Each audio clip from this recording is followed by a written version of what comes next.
예수님께서는 부활하신 다음에 40일 동안을 세상에 계시면서 성경에 기록된 것만 11번 정도를 제자들에게 나타나세요. 잠시 우리 한 절 한 절 읽어가면서 같이 공부하겠는데요. 근데 11번에 각각 나타날 때마다 특별한 목적을 가지고 나타나시는 것 같아요.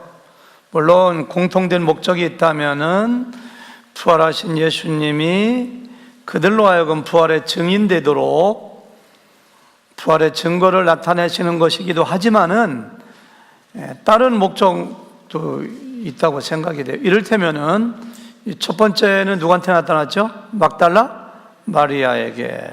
막달라 마리아에게 왜 혼자 있을 때 나타나셨을까? 저는 두 가지로 생각하는데요. 막달라 마리아가 예수님을 유난히 사랑하고 그리워하거든요. 우리가 알고 있잖아요. 나를 찾는 사람, 나를 구하는 사람, 나를 사랑하는 사람을 내가 만나주겠다, 이런 메시지도 있다는 생각이 들고요. 또 막달라 마리아를 통해서 제자들에게 부활의 첫 번째 증인으로 삼았다는 생각이 들어요. 지난주에 우리가 공부했던 엠마오로 가는 두 제자에게는 왜 나타나셨을까? 우리가 영화도 봤습니다만 영화 보니까 기억에 좀 잘 남으시죠? 왜 엠마오로 가는 두 제자에게 나타나셨을까? 여러 가지 의미가 있지만은 제가 지난번에 말씀드린 대로 부활의 예수님은 지금도 우리와 함께 계시다는 거예요. 근데 너무도 많은 사람이 두 제자가 그랬던 것처럼 부활의 예수님이 나와 함께 하시는 것을 잘 몰라봐요. 어떻게 예수님이 나와 함께 하시는 것을 영적인 눈을 열어 알게 되느냐? 모세의 글과 선지자의 글과 모든 성경을 열어 자세히 설명할 때 그들의 마음이 뜨거워지고 마음이 열려서 부활의 주님을 알아봤던 것처럼 기록된 성경의 말씀과 증인들의 증거를 통해서 우리의 눈이 열려 부활의 주님을 바라봐야 되는 것을 우리에게 이렇게 알려주기 위해서 두 명의 제자들에게 나타나셨다고 생각이 돼요. 갈릴리 호수에서 베드로에게 나타나서 내가 내 양을 쳐라, 내 양을 먹이라 말씀해 주시는데 베드로는 왜 1대1로 만나 주셨을까? 물론 사명을 주기 위해서도 마찬가지지만 또 한 가지 이유가 있다면은 베드로는 예수님을 3번이나 부인했기 때문에 마음에 깊은 상처가 있습니다. 자기가 잘못하고 자기가 상처 입었어요. 그래서 예수님께서 1대1로 만나서 야 괜찮아, 상처 씻어버려, 그렇게 말씀하시지 않고 사명을 줌으로 말미암아 내가 나를 사랑하느냐 묻는 것은 내가 너를 사랑한다는 뜻이거든요. 그래서 사랑을 확인해 주시고 사명을 회복시킴으로 말미암아 상처받은 베드로의 마음을 회복시키는 것도 목적이 있어요. 이와 같이 하나하나가 다 목적이 있어요. 오늘은 11명의 제자가 모여 있을 때 예수님께서 나타나시는데 어떠한 목적을 가지고 나타나셨을까? 이런 시각으로 오늘 말씀을 바라보시고 묵상하시면은 굉장히 은혜가 되고 이해하기가 쉽습니다. 11명의 제자 앞에는 주님께서 왜 나타나셨을까? 어떠한 교훈을 주시기 위해서, 뭘 가르쳐 주시기 위해서, 그것은 바로 우리들에게 그대로 교훈이 돼요. 그런 시각으로 오늘 말씀을 봤으면 좋겠습니다. 36절 말씀만 먼저 하나 읽어볼까요? 36절 자막을 띄워주세요. 이럴 때는 다 같이 시작. 이 말을 할 때에 예수께서 친히 그들 가운데 서서 이르시되 너희에게 평강이 있을지어다 하시니, 이 말을 할 때, 지난주에 말씀을 기억하시면서 어떤 말을 할 때예요? 엠마오로 가던 두 제자가 부활의 주님을 알아보고 그 저녁에 발길을 돌려 예수님의 11 제자가 모여있는 곳으로 와가지고 우리가 부활의 예수님을 만났다, 길에서 같이 걸어갔다, 음식을 같이 먹었다면서 그 말을 할 때, 그 말을 할 때 예수께서 친히 그들 가운데 서서 이르시되, 예수님은 두 명의 제자들처럼 막 문을 두드리면서 문 열어달라 이렇게 하고 들어오신 게 아니라 막 제자들이 그런 얘기 듣고 있는데 호련히 그들 앞에 펑 나타나신 거예요. 문을 열고 걸어서 들어오셨다는 이미지보다는 갑자기 그냥 위에서 팡 이렇게 떨어지신 그런 느낌. 그렇죠? 예수님이 처음 하시는 말씀이 무슨 말씀이냐면은 너에게 평강이 있을지어다 이렇게 했어요. Peace be with you 이렇게 했어요. 평강이 너에게 함께 있기를 바란다 이렇게 말씀하세요. 부활하신 예수님께서 11명의 제자들에게 첫 마디가 평강이 너에게 있을지어다 이렇게 말씀하신 것은 단순한 안부 인사라기보다는 심오한 교훈과 진리의 메시지를 저는 담고 있다고 봅니다.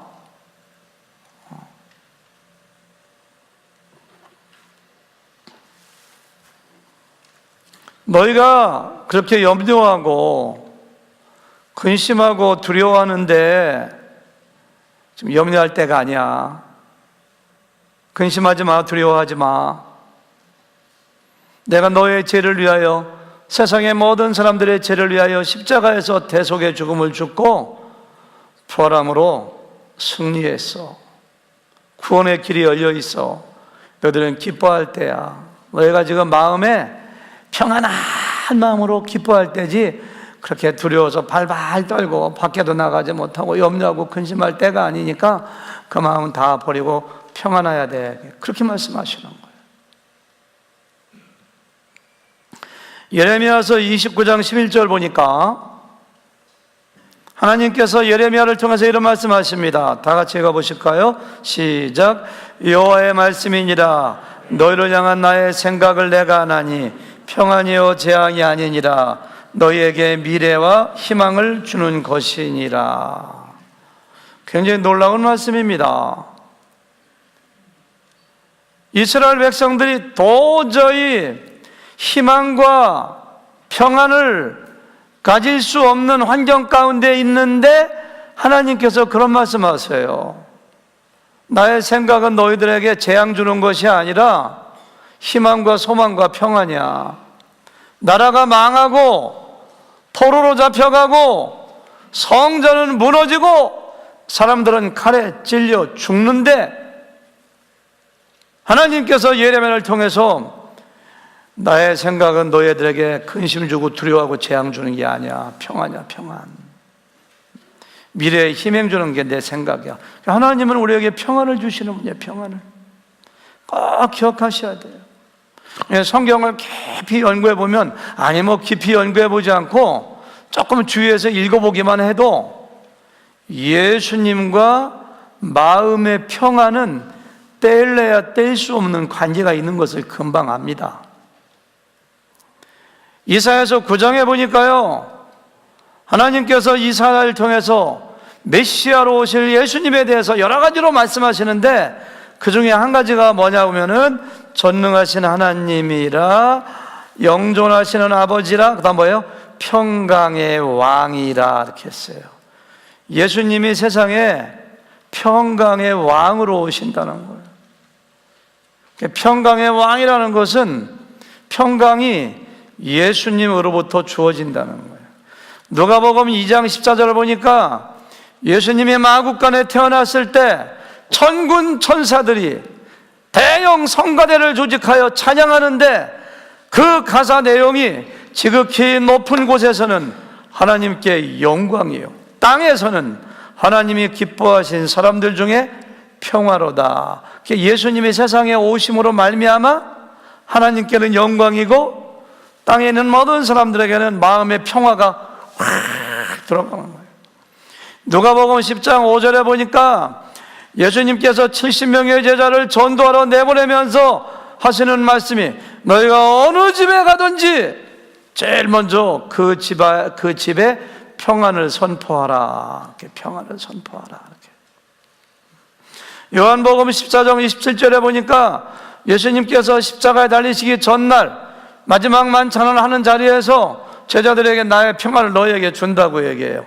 평안을 너희에게 끼치노니 곧 나의 평안을 너희에게 주노라. 내가 너희에게 주는 것은 세상이 주는 것과 같지 아니하니라. 너희는 마음에 근심하지도 말고 두려워하지도 말라. 이렇게 해요.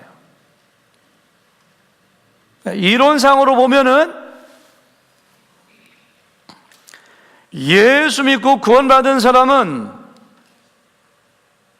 마음에 두려워하거나 근심하거나 염려하면 안 돼요. 성경에 얼마나 여러 군데서 나의 평안을 너에게 준다고, 염려하지 말라고, 두려워하지 말라고. 그러니까 예수 믿고 구원받은 하나님의 백성들은요, 절대로 우울증 약 먹으면 안 됩니다. 우울증 걸리면 안 돼요. 왜? 예수님이 오신 목적이 우리의 마음에 평안을 주시기 위해서 오셨는데, 복음 자체가 평안이에요. 복음 자체가. 우리는 마음을 평안하게 하는 약을 먹은 사람들이에요. 예수님이 영접했으니까. 그러니까 오죽하면 에베소 6장에 보니까 복음을 얘기할 때 평안의 복음에 예비한 것으로 신을 신고 이렇게 했어요. 복음 앞에 어떠한 수식어가 붙으면 평안의 복음이에요. 평안의 복음. 복음 자체가 평안이에요. 에베소서 2장 16절 보니까요, 또 십자가로 이 둘을 한 몸으로 하나님과 화목하게 하려 하심이라. 원수된 것을 십자가로 소멸하시고, 그 다음 17절 말씀 다 같이 시작. 또 오셔서 먼 데 있는 너희에게 평안을 전하시고 가까운 데 있는 자들에게 평안을 전하셨으니. 누가? 예수님이. 먼 데 있는 너희는 이방인들에게, 먼 데 있는 에베소 교회 너희들에게도 평안 전하고, 가까이 있는 예루살렘 사람들 평안 전하고, 예수님이 십자가에 죽으시고 부활하심으로 우리의 모든 죄가 용서받아 하나님의 자녀가 되고 구원의 길이 열려 아버지께 갈 수 있다는 이 메시지 자체가 평안의 메시지예요. I will be with you anytime. 내가 너와 항상 함께 있으리라. 부활하신 예수님이 우리와 함께 있는데 왜 걱정이 돼요? 사탄은 우리에게 근심 주고 염려 주고, 너는 망할 거라고 하고, 너는 안 될 거라고 얘기하고. 근데 우리 하나님께서는 우리에게 평안 주신다고 말씀하시고 계속 그런 말씀하시는 거예요. 이 복음을 받아들이는 사도 바울은요, 서신서 13권을 쓰는데, 설교를 준비하다가 시간이 없는데도 다 찾아봤네요. 로마서부터 13권 모두 인사말이 우리 주 예수 그리스도의 이름을 부르는 모든 자들에게, 여러분들 예수님의 이름 부르고 믿는 분들이죠? 모든 자들에게 하나님 우리 아버지와 주 예수 그리스도로부터 은혜와 평강이 있기를 원하노라. 꼭 평강을 기원해요, 사도 바울은. 서신서 중간중간에도 평강의 아버지께서, 평강의 주님께서 꼭 그렇게 말씀하세요. 예수님은 우리 마음의 평안을 위해서 세상에 오셨고, 우리에게 평안 주시기 위해서 십자가에 죽으시고, 그리고 부활하셨고, 부활하신 예수님께서 제일 먼저 오자마자 너에게 평안이 있을지어다 이렇게 말씀하셨어요. 오늘 예배 중에 주님의 그런 음성을 좀 들었으면 좋겠어요. 두려워하지 말아라, 걱정하지 말아라, 염려하지 말아라. 내가 너와 함께 있다. 나의 평안을 내가 너에게 준다. 뭐 장사가 잘 돼서가 아니라, 아들이 좋은 데 취직해서가 아니라, 뭐 집안일이 생각한 대로 잘 풀려서가 아니라, 이상하게 가진 것이 없어도, 뭔가 일은 잘 안 돼도 뭔지 모르게 하나님께서 나에게 평안을 주세요. 그 평안을 가지고 미래에 대해서 불안해하지 말고 정말 평안을 누리시는 여러분과 제가 되기를 주님의 이름으로 축복합니다. 저는 예수님께서 11명의 제자들에게 오셔가지고 제일 먼저 평강이 있을지어다, 평강할지어다, 이 두 번째 의미가 있는데요, 이 제자들을 용서한다는 메시지가 있다고 생각해요. 한국에서도 뭐 아버지 해갑이거나 내가 장가 갈 때, 시집 갈 때 친구들이 오지 않은 것은 아예 바빴겠지 이렇게 되는데, 누가 돌아가셨을 때 오지 않았으면 굉장히 섭섭하고 쓸뿌리가 생긴다고 하더라고요. 진정한 친구도 어려울 때, 내가 망해갈 때 나한테 어떻게 대하는가 보고 진정한 친구를 알아봐요. 내가 잘 되고 인기 좋고 부자일 때는 친구들이 줄을 서지. 예수님의 인기가 하늘을 찌르고 막 기적을 일으키고 병자들을 고치시고 사람들이 막 수천 수만 명씩 돌아다닐 때 제자들이 예수님 옆에서 제자 노릇하는 건 누구나 할 수 있죠. 그런데 예수님께서 체포되시고 고난받으시고 십자가에 죽으실 때 한 사람은 배반해서 결정적인 원인을 제공한 가룟 유다고, 한 사람은 예수님의 가장 사랑과 인정을 받는 제자는 예수님이 다 듣는 데서 3번씩이나 부인하고, 요한을 제외한 나머지 제자들은 자기 혼자만 살겠다고 다 도망갔는데, 예수님 입장에서 인간적으로 보면은 엄청 섭섭한 겁니다. 그거 만약에 제가 예수님 입장이었을 때 제 제자들이, 제 친구들이 저를 배신하고 다 도망가거나 모른다고 했으면은 마음 가운데 그 섭섭하고 분하고 억울한 마음이 굉장히 막 눌려 있을 것 같아요. 용서하기 쉽지 않습니다. 근데 예수님께서 너에게 평강이 있을지어다, 그 얘기는 너희들이 나를 배신했고 나를 버렸지만은 내가 그거 책망하거나 문제 삼지 않겠다, 그런 뜻이 포함되어 있어요. 만약 여러분들이 예수님의 입장이라면은 나를 버리고 도망가고 배신한 제자들을 향하여 처음에 만나자마자 어떤 말씀 하시겠어요? 우리 김건중 집사님 맨 앞자리에 앉아서 메모하시면서 설교 들으시는 모습이 너무너무 고맙고 감사합니다. 김훈 집사님 어떻게 하시겠어요? 그런 그 제자들에게 뭐라고 한마디 해주시겠어요?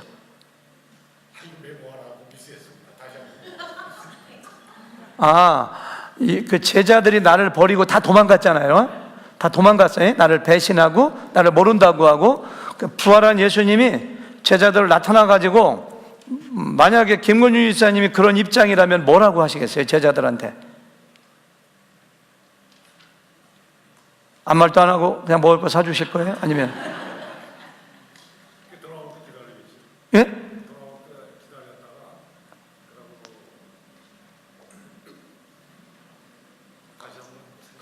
다시 한번 생각해. 너무 감사합니다. 예, 맞아요. 예. 우리 저 신원구 집사님은 뭐라고 하시겠어요? 내 이럴 줄 알았다. 섭섭하다. 야, 최소한도 저 같다. 야, 너들 어떻게 그럴 수가 있냐. 좀 심하게 하면 너희들이 인간이냐? 내가 이런 것들을 제자들이라고. 내가 사람을 잘못 봤지. 야, 온 세상 사람들은 나를 배반해도 너희들 그러면 안 되지. 내가 너희들 어떻게 해줬는데. 할 말 굉장히 많습니다. 섭섭해가지고. 근데 예수님은 그걸 가슴에 다 묻어둬요. 그리고 너에게 평강이 있을지어다. 그런 거 문제 삼지 않겠다는 거예요, 사실은. 우리가 신앙생활 자체가 그 예수님의 인격을 닮아가는 거거든요. 이런 걸 보고 우리가 예수님처럼 돼야 되겠다 결심해야 되고요. 하나님께 기도해야 돼요. 하나님, 제가 좀 큰 사람 되게 해주세요. 나를 모른다고 하고 나를 팔아먹은, 물론 가룟 유다는 죽었습니다만은 정말 어떻게 보면 그냥 저저 이런 편, 진짜 쓰레기 같은 인간들이지. 근데 그런 제자들 향하여 한마디 정도는 해야지. 한마디 정도는, 야, 너희들 너무한 거 아니야? 이렇게 한마디 정도. 근데 다 한마디, 너에게 평강이 있자, 다 가슴에 품어주세요. 제가 이게 목회자인데도요, 어떤 날 저를 제가 바라보면은 속이 참 좁습니다. 제가 왜 이렇게 속이 좁은지 몰라요. 아내가 뭐 하나만 잘못해도 눈꼬리가 올라가고,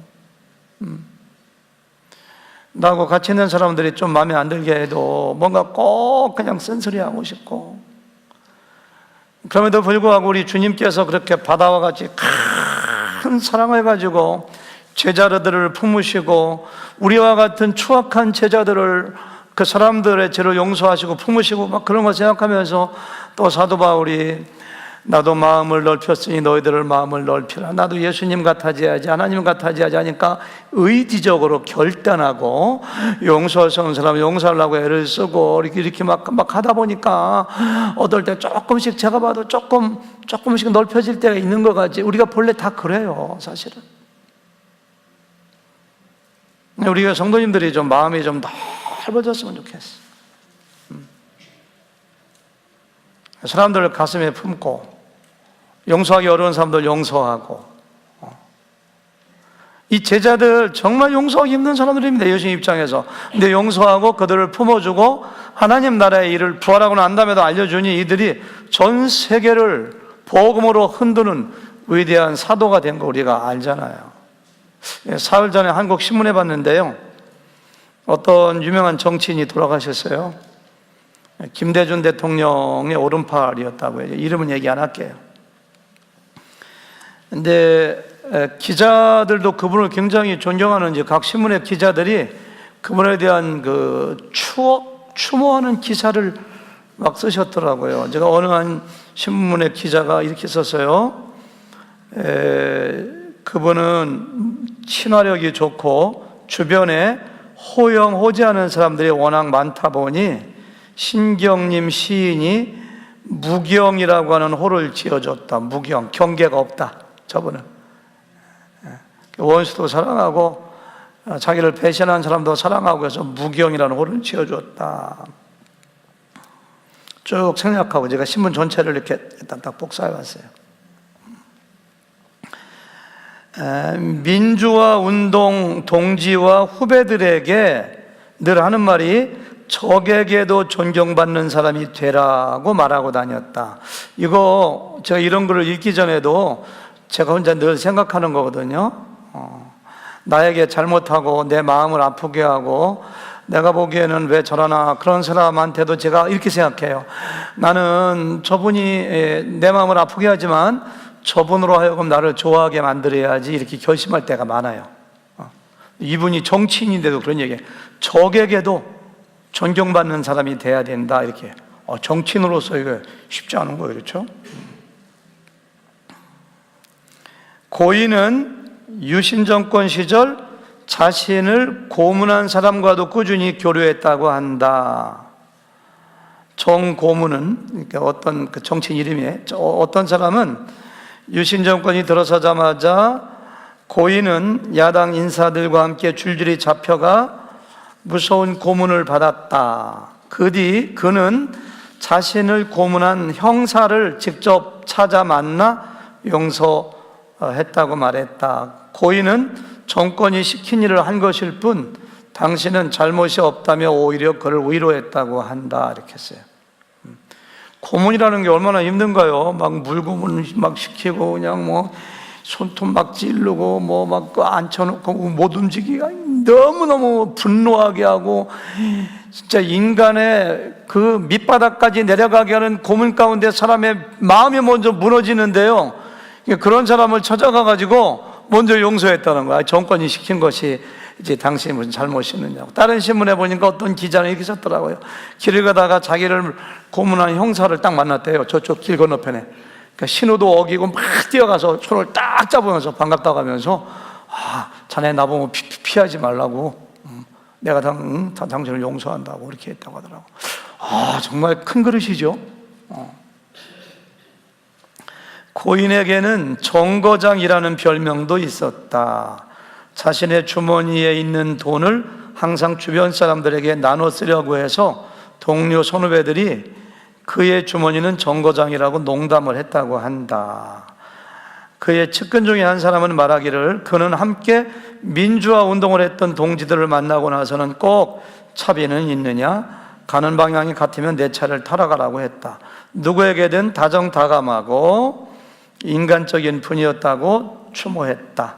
고인은 정치 활동과는 별개로 장례식 때 시신을 염하는 천주교의 한 봉사단체에 10년간 몸담기도 했다. 이렇게. 다른 신문의 기자는 이분을 추모하면서 이런 기사를 썼더라고요. 언제 한번 호텔에 갔는데 후배 정치인이 이분한테 와서 형님 돈 좀 주세요. 그러니까 너 오늘 잘 만났다. 너 오늘 복이 있다 하더니 주머니에서 봉투를 확 꺼내더니만은 수표가 20장 들어있는데 한 장을 탁 꺼내더니만은 자기 추모했고 한 장 주는 줄 알았대요. 한 장을 자기 주머니에다 놓고서 19장 들어간 걸 탁 주면서 갖다 써! 이렇게 하더래요. 그분이. 오늘 누가 나한테 준 건데 네가 써! 이렇게 하더래요. 우리는 어떻게 하면 그렇게 주는 사람으로 살 수 있을까? 정치가도 이런데 우리 예수님께서는 받는 자보다 주는 자가 복이 있다고 주는 사람 되라고. 우리의 수입 중에서 상당 내가 쓰고 남는 것은 내가 쓸 만큼 아껴 쓰고 나머지는 누구 주라고 하나님께 드리라고 주라고 준 건데 아직까지도 그냥 꽉 움켜쥐고 안 내놔 이것이 우리의 자화상이 아닌가요? 어떠면 저 이 정치가를 추모하는 글 보고도 저는 굉장히 저를 반성하고 정말 은혜 받는 시간이 됐어요. 하나만 더 읽어볼까요? 자신이 누군가의 정계 임무를 도와줬거나 자기 자신을 도와주었던 사람이 다른 사람 진영으로 떠나면, 그러니까 배신한 거죠. 내 탓보다는 내 탓이라고 말했다고 한다. 나를 배신한 사람 보고 배신자 그게 아니라 내가 잘못해서 떠난 거지 이렇게 한대요. 누가 찾아와 저 사람이 당신을 배신했다고 말하면 그런 말 하지 마라. 내가 부족해서 떠난 거니 배신한 사람은 오히려 나라고 그런 말 하지 말라고 꾸짖었다 하고 떠올렸다. 그러면서 인간으로서는 용서와 화해의 정신을, 정치인으로서는 대화와 타협의 정신을 몸소 실천한 인생이었다고 고인을 추모했다. 이런 기사가 있더라고요. 물론 돌아가셨으니까 어느 정도 미화가 됐는지 모르지만은 정말 우리가 예수님을 닮아간다면은 자신을 배신했던 제자들을 향하여 책망하거나 탓하지 아니하고 그들을 가슴에 품어주고 제자로 다시 훈련시키시는 예수님을 마음으로 보면서 우리 하늘교회 성도님들은 이렇게 마음이 좀 넓은 사람 됐으면 좋겠어요. 한번 옆 사람 쳐다보면서 마음을 넓히세요. 한번 좀 인상을 팍 쓰면서 얘기해 보세요. 마음 좀 넓히셔 이렇게 해보셔. 저도 마음을 넓히겠습니다. 이렇게. 나 하나 마음 넓히면은 가정도 평화가 돼요. 목장도 내가 피스메이커가 돼요.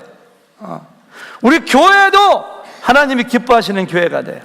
나 하나 마음을 밴댕이처럼 좁게 쓰면은 내가 가는 곳마다 전부 다가 내가 트러블 메이커가 돼요. 전부 다 내 마음이 불편해. 모든 사람들이 나빠 보여.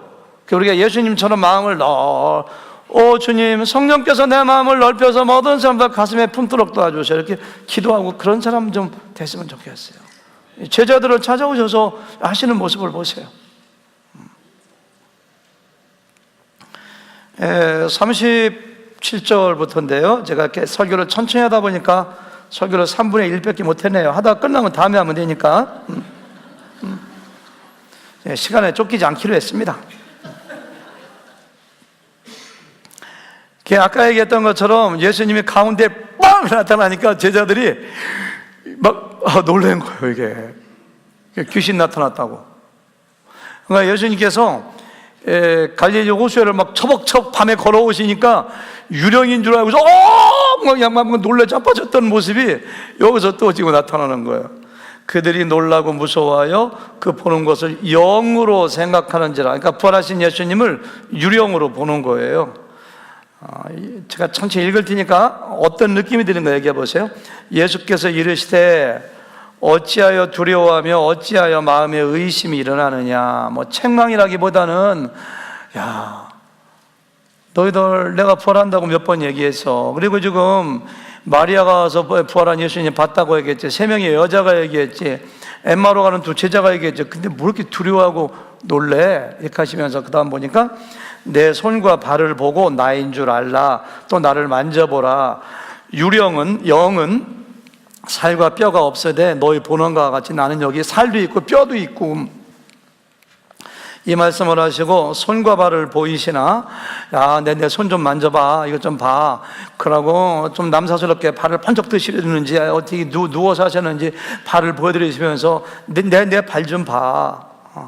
그러니까 제자들이 손도 만져보고 발도 만져보고 다 보고 난 다음에는 믿어지긴 하는데, 그 다음부터는 너무 기뻐서 못 믿어. 복권에 당첨되면 너무 기뻐서 이게 꿈이야 생시야 그런 것처럼. 그 다음 보니까 41절, 그들이 너무 기쁨으로 아직도 믿지 못하고 놀랍게 여길 때 이르시되 여기 무슨 먹을 것이 있느냐 하시니 이에 구운 생선 한 토막을 드리니 받으사 그 앞에서 잡수시더라, 이렇게 했어요.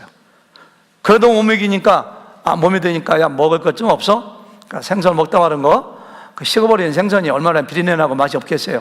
생선도 뜨거워야지. 그걸 가지고 뜯어서 하나 이렇게 드시는 모습이에요. 여러분들은 이러한 모습을 보면서 어떤 느낌이 있는가요?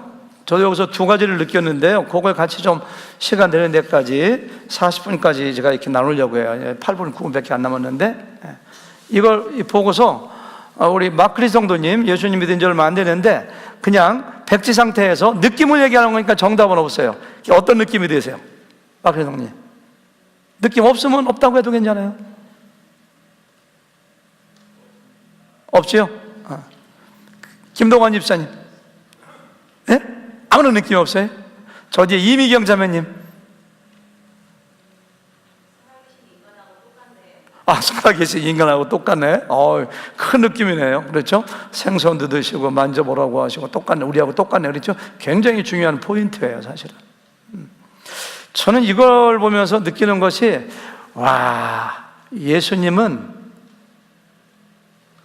믿음이 연약한 자, 사실 제자들 굉장히 답답한 친구들이거든요. 내가 고난받고 부활할 것이라고 여러 번 얘기했고, 세 그룹이 와서 벌써 부활한 예수님 만났다고 했고, 그런데도 못 믿고 놀래고 두려워하고, 가만, 야, 몇 번 얘기하지 믿겠냐 너희들, 어떻게 뭐 그래, 이렇게 답답한 친구들 이렇게 할 만도 한데, 예수님께서는요, 아니고 뭐 손발 얼마나 유치해, 야, 손 좀 봐라, 발 좀 봐, 여기 못 자고, 그래도 못 믿으니까, 내가 좀 뭐 좀 먹어볼까? 좀 뭐 좀 갖고 와봐, 먹어볼게. 그러니까 예수님께서는 믿음이 연약한 사람들의 수준으로 팍 낮춰져 가지고서 그들을 배려하고 그들이 믿을 수 있도록 인내하시고 기다리시는 예수님의 자상하고 섬세한 성품을 여기서 봐요. 목사인 저는 가끔 보면은 우리 교회 성도님의 믿음이 굉장히 좋은 것 같아요. 예배도 열심히 참석하시고 신앙생활도 오래 하고, 근데 어느 사건에 딱 다다랐을 때 너무 이상하게 행동하면 그냥 실망이 너무 될 때가 있겠어요, 없겠어요? 있죠. 여러분들 목자 목녀 하다 보면은 왜 실망이 안 돼? 어떻게 그분이 그것밖에 안 되는가? 그렇게 막 당황하고 답답해 할 때가 있는데, 예수님은 그런 분이 아니에요. 연약한 사람을 이렇게 잘 기다려 주시고, 눈높이를 그 눈높이를 딱 낮추세요. 사실 생각해보세요. 굉장히 유치한 겁니다. 그 예수님이, 야, 손 좀 봐라, 발을 팍, 야, 발도 좀 봐. 그래도 못 믿으니까 뭐 좀 먹어볼까? 예수님은 안 드셔도 사시는 분이에요. 근데 생선을 드시고 씹어서 드시고 하시는 그 예수님의 모습 가운데, 우리 가운데 믿음이 연약하고 쉽게 넘어지고 잘 성장하지 않는 사람들을 어떠한 안목으로, 어떠한 자세로 그들을 받아주고 기다려줄 것인가를 우리에게 주시는 저는 메시지가 있다고 생각해요. 예수님은 세상에 계실 때 유난히 병들고 가난하고 억눌리고 그런 사람들에게 관심을 많이 가지시고 돌보시고 고쳐주시고 찾아가 주시고 눈물을 닦아주시고, 지금도 마찬가지입니다. 부활하신 예수님께서 부활하셔서 하나님 우편에 계시면서 보세요. 히브리서 4장 15절, 우리의 대제사장은 우리의 연약함을 동정하지 못하시는 분이 아니라고 했거든요. 지금도 그런 분이에요. 그런 분. 우리의 교회가 정말로 더 건강하고 더 좋은 교회, 정말로 하나님이 기뻐하시는 교회가 되기 위해서는 로타리 클럽처럼 성공하고 믿음 좋고 잘 나가는 사람들의 모임뿐만이 아니라 더 믿음이 연약하고 더 눈물 흘리고 더 연약한 성도들에게 더 많이 관심 가지고 더 많이 기다려주고 우리의 마음을 쏟아야지만 하나님이 기뻐하시는 교회가 됩니다. 왜? 예수님이 바로 그러한 분이니까요. 저 사람은 이렇게 믿음이 성장하지 않는지, 저 사람 어떻게 저것밖에 여러분, 그 사람 보기에 나도 그럴 때가 많아요. 사실은 그런 거예요. 누구 절대 흉보지 마세요. 누구 절대 부정적인 이야기하지 마세요. 격려하고, 예수님 보세요. 그렇게 믿지 못하는 얼마나 많이 부활의 증인들에게 이야기 들었는데도 믿지 못하는 그들을 보고 책망하기보다는 온갖 방법을 다해서 손발을 보여주고 식어버린 생선을 드시면서 그들로 하여금 부활을 믿게 하시는 예수님의 모습이 바로 우리가 먼저 태워야 될 그런 자세가 아닌가 이렇게 생각해요. 사도 바울도 그랬어요. 고린도전서 9장 22절 같이 한번 읽어보실까요? 다 같이 시작. 약한 자들에게는 내가 약한 자와 같이 된 것은 약한 자들을 얻고자 함이요, 내가 여러 사람에게 여러 모습이 된 것은 아무쪼록 몇 사람이라도 구원하고자 함이니. 사도 바울은요, 내가 믿음이 좋다고 해서 믿음 좋은 척하고 고개 힘주면서 야 너희들은 수준이 낮지, 그런 자세가 아니었어요. 눈높이를 낮춘 거예요. 다 했잖아요. 약한 자들에게 내가 약한 자와 같이 된 것은, 약한 자들을 얻으려고. 믿음이 약한 사람들, 믿지 않는 사람들에게 잘난 척해서 뭐 얻으려고요, 우리가요? 로마서 15장 1, 2절 이거 읽고 끝나겠습니다. 다 같이 시작. 믿음이 강한 우리는 마땅히 믿음이 약한 자의 약점을 담당하고 자기를 기쁘게 하지 아니할 것이라. 예, 믿음이 강한 우리는 마땅히 믿음이 약한 자의 약점을 담당하고. 우리 목원 중에서 교회 성도님들 가운데서 저도 그럴 때가 있어요. 마음이 상할 때가 참 많죠. 좀 신앙과 믿음이 올라가는 것 같더니 툭하면 주일 예배 빠지고 툭하면 목장 안 가고 이런 여자 그냥 막 마음속에 절망이 될 때가 있어요. 제가 절망이 될 때가 있어요. 근데 오늘 말씀을 통해서 우리 예수님의 인내를 배우면서 믿음이 강한 우리는 마땅히 믿음이 약한 자의 약점을 담당해야 돼. 우리 목장에서 아니면 에녹회 뭐 주일학교면 주일학교 누가 믿음이 약한 사람이 있으면 정죄하지 마세요. 그 사람 믿음 약해서 안 돼. 이렇게 하면 안 돼요. 그 사람의 약점이 나의 모습이에요. 우리의 자화성이에요. 그 약점을 내가 담당해야 돼. 감당해야 돼요. 그 사람의 잘못을 나의 잘못으로 여기고 저건 우리의 자화상이야 이렇게 하고서 그 사람에게 받아줘야 돼요. 자기를 기쁘게 하지 아니할 것이라. 우리의 각 사람이 이웃을 기쁘게 하되 선을 이루고 덕을 세우도록 할지니라. 다 같이 덕을 세우도록 할지니라. 덕을 세운다는 말을 다른 말로 하면은 우리 교회에 유익이 되는가 안 되는가. 내가 이 말을 해가지고 내가 이렇게 행동해서 내가 이렇게 그 사람한테 얘기해서 우리 공동체를 세우고 공동체에 유익이 되는 건가, 아니면 이 말 해가지고 내 속은 시원한데 교회를 무너뜨리는 것인가. 덕을 세우는 일을 하는 거예요. 이번 주 금요일 날 우리 송광률 목사님 제가 말씀을 부탁했는데 그분 만나서 대화해 보니까 정말 훌륭하신 분이라는 생각이 들었어요. 35년 전에 우리 교회에 출석하셨다고 하더라고요. 제가 오기도 전에 LA 가서 교회를 크게 개척해서 은퇴하신 다음에 선교사로 갔다 오셨다고 하는데, 제가 설교를 부탁하니까 그런 분 처음 봤어요. 아닙니다. 저는 목사님 설교도 싶어요. 몇 번 사용을 하세요. 나중에 꼭 말씀을 너무 듣고 싶어서 또 한 번 부탁하니까 제가 금요일날 설교하는 것이 덕이 되려는지 모르겠네요. 덕이 되려 그러시더라고요. 제가 덕이 됩니다 해주세요 해서 이번에 이렇게 하시기로 하셨어요. 그 말이 생각이 나요. 제가 설교하는 것이 덕이 되려나 모르겠네요. 내가 설교하면은 하고 싶은 말 많으니까 뭐 내 좋을지 모르지만 문제는 주님이 기뻐하시는 교회에 덕이 되느냐 안 돼. 여러분들 말하는 걸 판단하는 모든 게 우리 주님께서 핏값으로 사주신 교회에 덕이 되는가 안 되는가, 저도 그렇게 늘 생각하려고 애를 씁니다. 연약한 성도를 돌보는 것도 왜 그래요? 덕을 세우는 거기 때문에. 그런 여러분들 되길 바라고요. 다음 시간에는 제가 설교가 13페이지인데 7페이지까지밖에 못했어요. 근데 왜 아까 이미경 자매님이 얘기하신 대로 뭘 느낍니까? 하니까 우리하고 똑같으시네 이렇게 했거든요. 그게 부활하신 예수님의 몸이 어떤 몸인가에 대해서 좀 연구해 봤으면 좋겠어요. 왜냐하면 우리도 나중에 죽은 다음에 부활할 때 예수님과 똑같은 몸으로 우리도 부활해요. 그러니까 우리가 예수님처럼 될 거니까 그거 성경을 통해서, 성경에 기록된 대로, 계시된 대로 한번 연구해서 우리가 그런 몸이 된다는 걸 기대하고 소망하면서 살아가는 것은 우리의 신앙생활에 굉장히 도움됩니다. 그래서 이미영 자매님 말씀하신 대로 예수님 우리하고 똑같으시네. 근데 다른 것도 많아요. 굉장히 다른 점이, 부활하신 예수님의 몸이 어떤 몸인가를 다음에 같이 연구해보고, 또 그 다음 주에 설교 누가복음 마치려고 했는데 좀 일주일 늦어질지 모르겠네요. 떡을 그 다음 주에 했으면 좋겠네요. 하게 되면.